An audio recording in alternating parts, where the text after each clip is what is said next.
come to the bold analysis. Punished over indecisiveness, underperformance, or political realignments, which hand? Kicking Ndindi Nyoro from the powerful Budget and Appropriation Committee in the National Assembly is just adding into William Ruto's laundry list, the list of mess.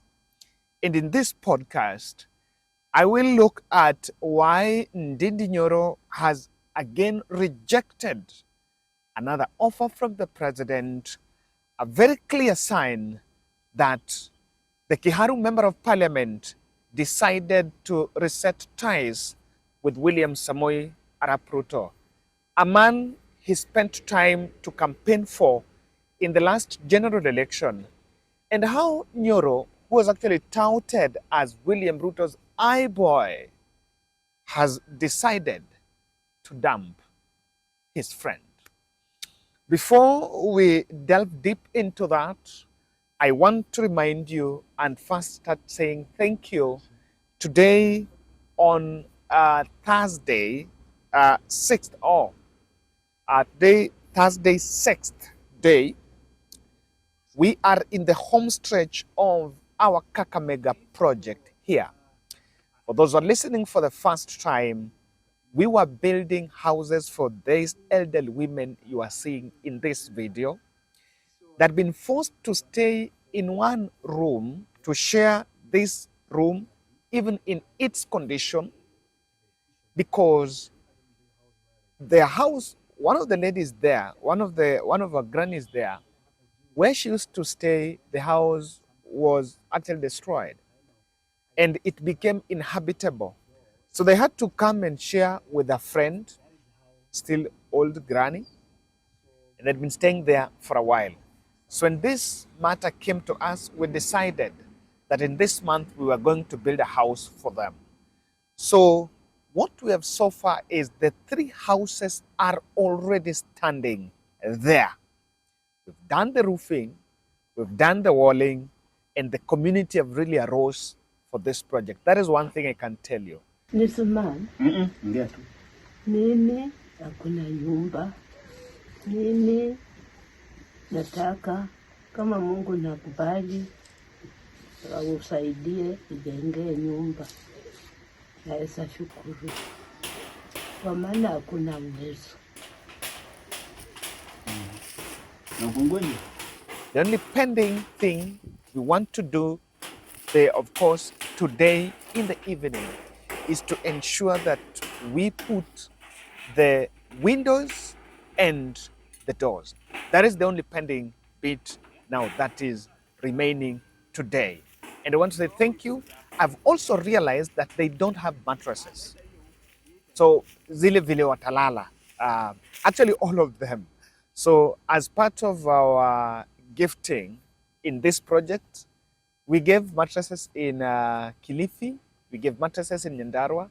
I also realized, or even this one, mtu akiingia kwa nyumba, we have to do this really to support them because it will be very important. Otherwise, kulala chini, even that new house, it is not going to be very habitable.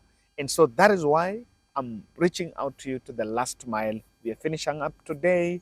I still want to tell you, you are not in this place, but one day, at one time, you'll get a place and come. When you interact with the people here,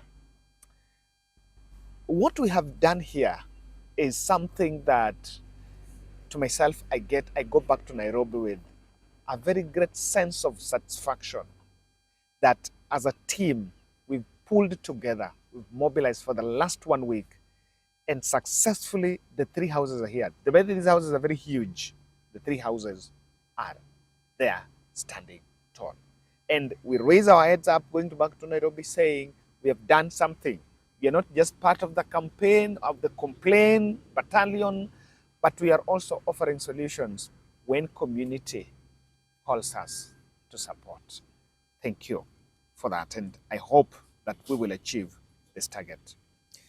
Ladies and gentlemen, 4 committees are handed over to Raila Odinga in a parliamentary leadership shakeup that was announced on Wednesday evening. Odinga, according to Odinga, the powerful Budget and Appropriation Committee chairmanship that was being held by Ndindi Nyoro will go to ODM. The other committees affected are health, labor, trade and industry, and regional integration. I'm so curious about health because health now have issues of SHA.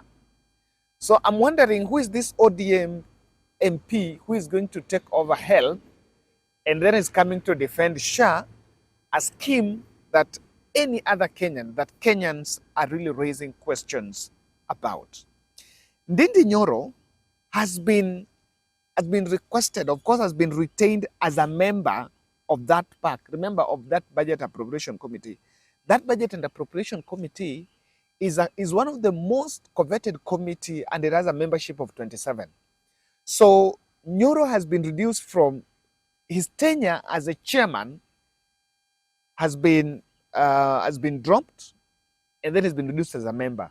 I'm reliably informed that he had not communicated as of yesterday, but has considered leaving out, walking out of the Budget and Appropriation Committee, that he can't be a member, of course, after he was demoted. I've always said, and I will repeat here, that the President of the Republic of Kenya, in 2022 elections, when he was seeking the presidency, William Rigathi Gachagua, Kimani Ichung'wah, and Ndindi Nyoro were his strongest anchor pillars in Mount Kenya. As he heads to 2027, he's going to remain with one, and that is Kimani Ichung'wah. And Kimani Ichung'wah did not only talks about Ruto when he's out of Mount Kenya, and when he's in Mount Kenya, he will only speak in his constituency. He doesn't get out of his constituency. So this to me is another political blunder. ODM is taking this lot with now the budget. This committee, someone will be interested to know why is this committee really a point of contention. This committee approves national budget and recommends to Treasury on allocation of funds for expenditure at the budget making process. It is very critical to decide which money, how much is put for the roads where, how much is put for this project where. So for quite some time, and I want us to get it, for quite some time, Nyoro was being accused. I wanted to look at this, this structure that Nyoro has built in Kiharu. It is supposed to an office, chief camp, to house the office of the chief and land registry. So Nyoro has been accused for long that he was using his position, that influential position, to influence funds being rerouted to his constituency. And I have seen the Western Battalion saying that because this position has been held by people that are allied to the president, they have been favoring their regions. So I will be interested to see if, I understand it can be given to my area member of parliament, Samuel Onunga Tandi, how it's going to support, how they are going to benefit, rather they're also going to root the budget. Because I want to say this, apart from what is in the constitution on the role of this committee, the president decides, the cabinet decides which money is going where. You cannot lie to me that Ndindi Nyoro used to advise William Ruto and Ndindi Nyoro akikataa. Remember, it just recommends, it doesn't force. There is no constitutional obligation that if it says 10 million to go for roads in Kakamega, then that is what is going to happen. There is no guarantee on that. Now, I'm going to look at how that is going to change. This, to me, is another bombshell generating strategy, and just to create a perception in part of what is being said there. You'll understand Atande is being posed for it because he's been the leading praise and worship leader for President Indua Nyanza.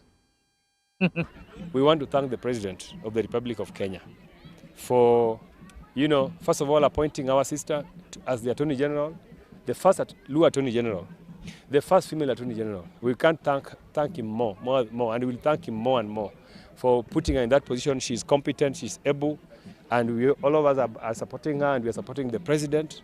We have said that we have joined the broad-based government. We want to reiterate that we are inside broad-based government, and we are supporting the President. And we are going to continue to support him because the people the President has given us, amongst us, are people who are coming back to us to help us and to work with us. So that is the reason why we are supporting her and we are supporting the President. Karemba, Runyenjes, Robert Pukose, David Gikaria, Nakuru Town East are also MPs that have lost their leadership of their committees, even though they have not publicly announced that they are supporting Rigathi, but reports are that they are standing with Rigathi. I want you to look at a statement from Osoro and Emilio Diambo speaking about these positions, and you can see the guilt on it. Look at this. I mean, over 90 members showed interest, Honorable Speaker, to be members of the Budget and Appropriation Committee, which wasn't very, very easy, Honorable Speaker. It wasn't very, very, very easy. I mean, 90, yet the provision of the study guide only provides for 27, Honorable Speaker. So the only way one can balance such, Honorable Speaker, is through coming up with a formula. And that formula, as I've said, Honorable Speaker, is the regional issue, the question of gender, the question of political affiliation, and negotiations and counter negotiations, Honorable Speaker. So this hasn't been very easy, and that is why we really urge this House to support this list as it is. But even as we move forward, Honorable Speaker, there has also been a lot of politics as far as the formation is concerned. That perhaps, because by the lapse of these committees and the formations, or somebody wants to be moved as chair from this particular side to the other. So, Honorable Speaker, it hasn't been very easy.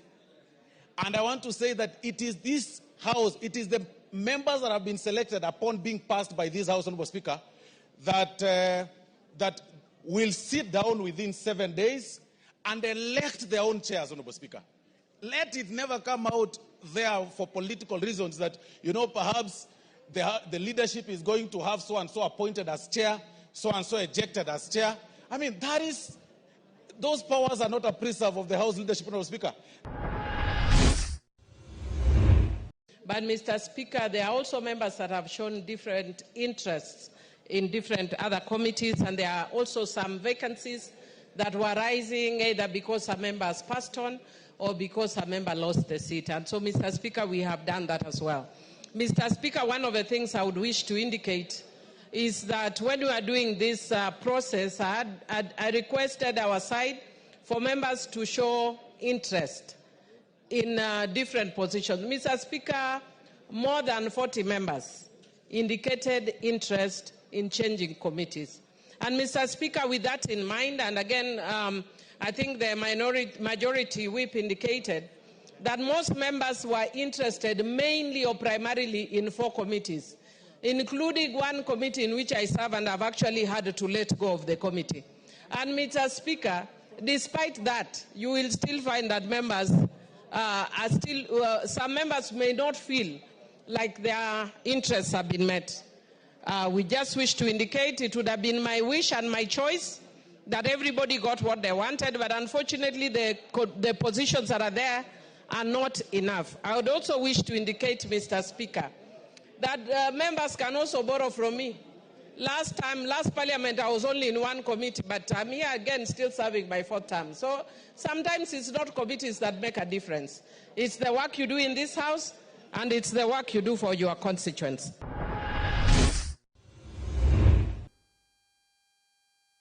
Someone would ask, Kevin, why do you think Nyoro has been dropped? Or why do you think ODM has been favored? Because I know on one side, someone will look at it and say, continuation of the broad-based, of now basing the broad thing.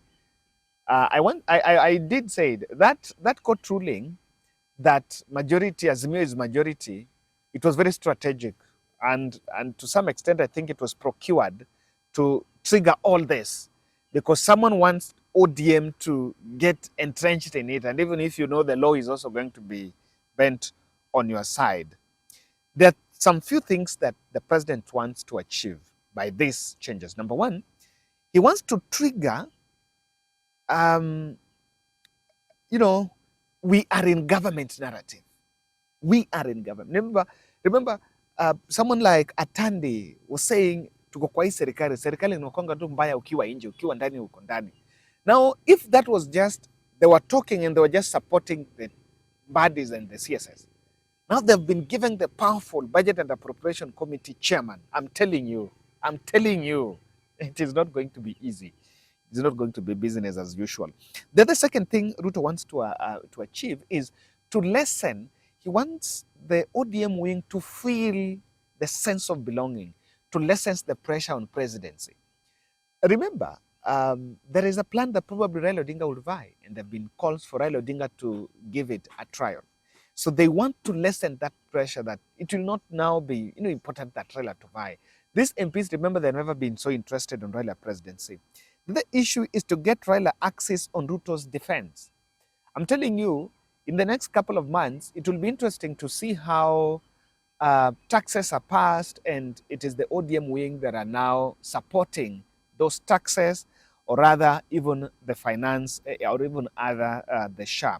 Trap them to feel fortunate. Now, Nyoro, people, you can try to think about it. Nyoro was neutral on regarding impeachment. Throughout that impeachment process, he stayed out. He was asked also to take over the deputy position. Allegedly, he declined. He was a strongest defender of Rutonomics, and that seemed to have changed. This was his last contribution in Parliament anyway. And this was after this report that was going to be changed. So the president is crafting another reshuffle. And it's reported that he actually wanted to elevate Ndindi Nyoro to cabinet.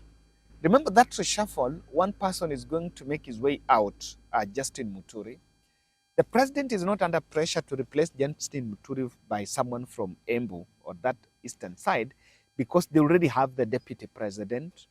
So the plan was, a request was put. There was the dispatch members of parliament that were dispatched to Ndindi Nyoro's residence in Murang'a.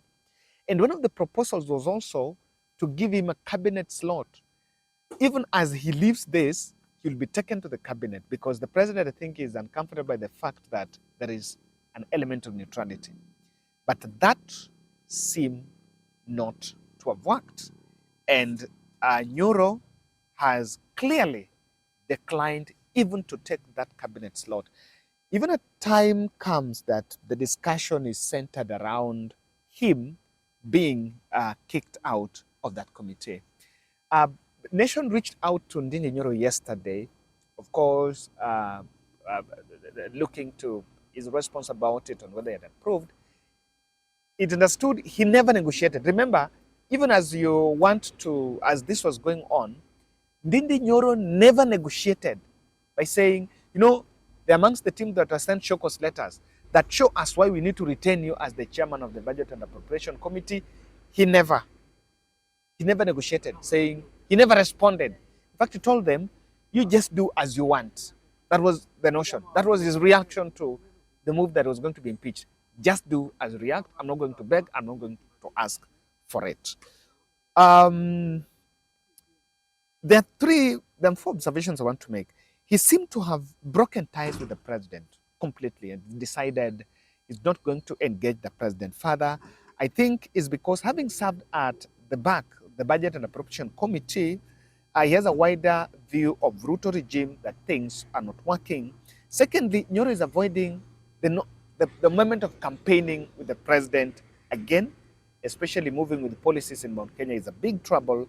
And I think dishonestly on impeaching Rigathi Gachagua might also have annoyed him because he stayed out of the process. And that showed that he didn't rubber stamp that process. It will be interesting to see if he decides to form an alternative path away from the UDA shadows. Thank you.